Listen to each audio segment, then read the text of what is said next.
Kalau anak kadang-kadang diamanahkan pengajaran ini memegang santri-santri yang dalam tanda kutip mungkin sedikit susah ya.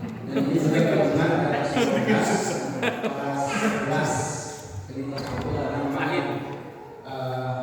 harus ekstra ya. Nah, Anda yang menanyakan sudah Anda tandai ada 3 santri yang 2 orang itu alumni MTS sudah 3 tahun di sini dan dia sekarang kelas 12.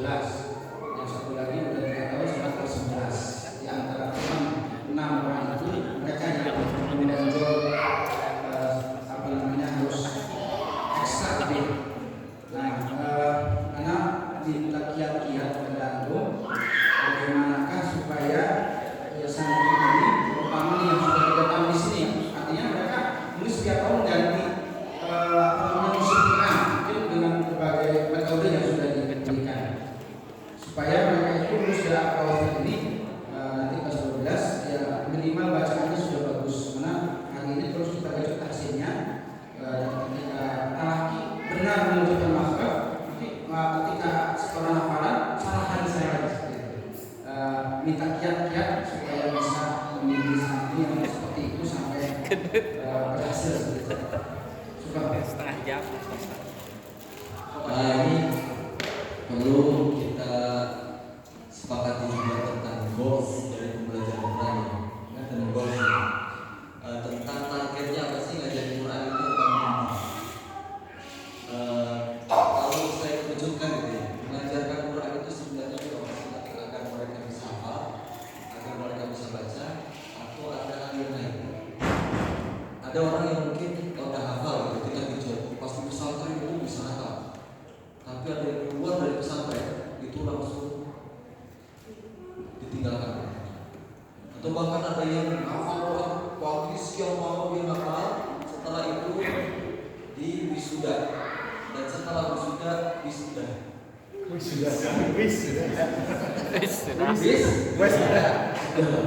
atau santri di pesantren kita paksa untuk hafal, untuk baca Quran, tapi pas di rumah disuruh sama orang tuanya bilang udah saya udah capek baca Quran di pesantren, sekarang pengen main HP aja. Kira-kira berhasil nggak? Pendidikan Quran seperti itu berhasil nggak? Belum. Berhasil. Tapi kalau contohnya di pesantren ini dia belajar zikir balik nggak lancar-lancar, bacaannya juga pakai tawai, tapi ketika di rumah, ketika pun dimanapun dia tetap ngambil Quran, baca Quran. Kira-kira masih berhasil atau tidak? Berhasil. Berhasil atau tidak? Berhasil. Buat berhasil tapi tidak lancar.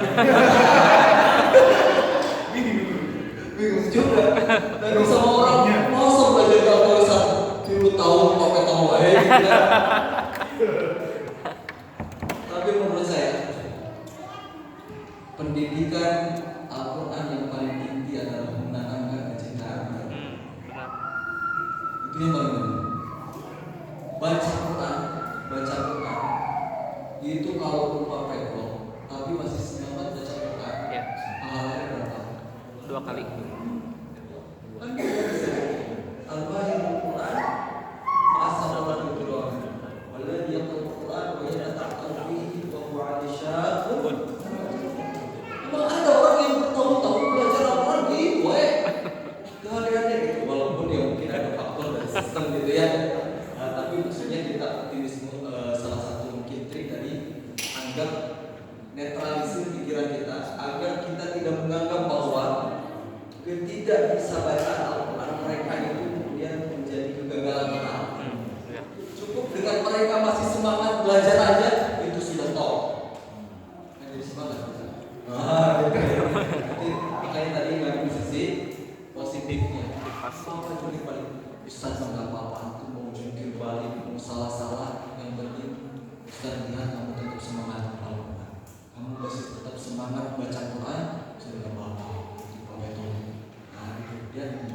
Jadi jangan satu sisi positifnya tetap optimis bahwa siapapun yang belajar dengan Al-Quran, walaupun mungkin hafalannya nggak target, kemudian nggak sampai target, bacaan Al-Quran masih belum bagus, selama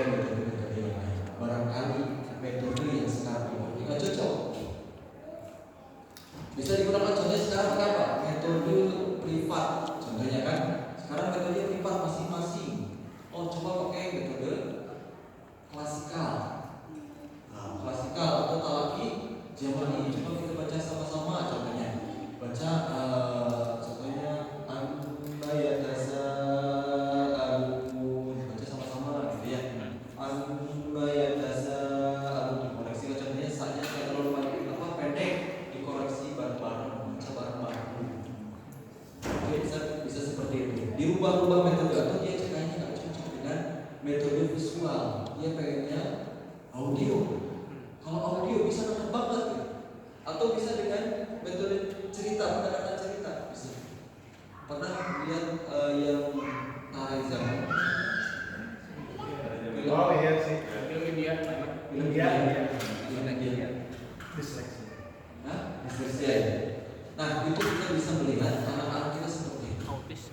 Semua anak kita pasti punya potensi dari sisi Tuhan. Cuma kita harus hadir menjadi pembimbing. Salah satunya, para muhafid itu bukan dekorator. Para muslim Quran itu artinya hanya sebagai penerima setoran.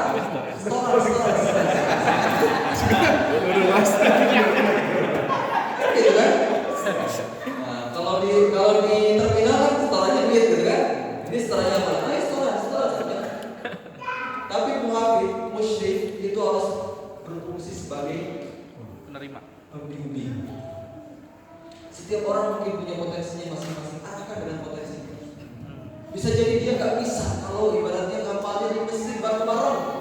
Oh ini grogi, udah kita kasih cara yang khusus, tapi dengan dunia kita.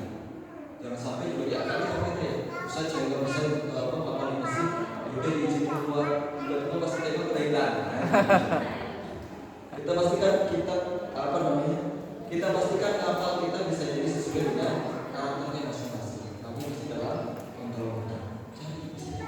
Mungkin di kelas di halaman itu ada di luar kita lihat potensinya di mana.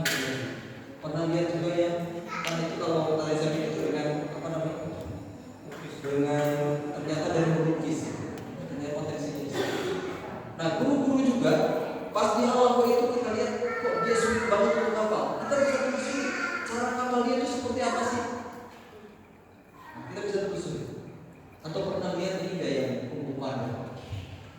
Kungfu panda apa ya? Kungfu panda kan dia pengen kungfu, tapi diajarin dia bisa kan? Pakai apa coba caranya? Bau yang disimpan di atas, tiba-tiba bisa loncat. Padahal aja sih gede, badannya tiba-tiba pasti gimana nih? Gurunya kan bingung, gimana nih bisa anak ini bisa belajar kungfu? Padahal bodohnya segede apa? Segede mana?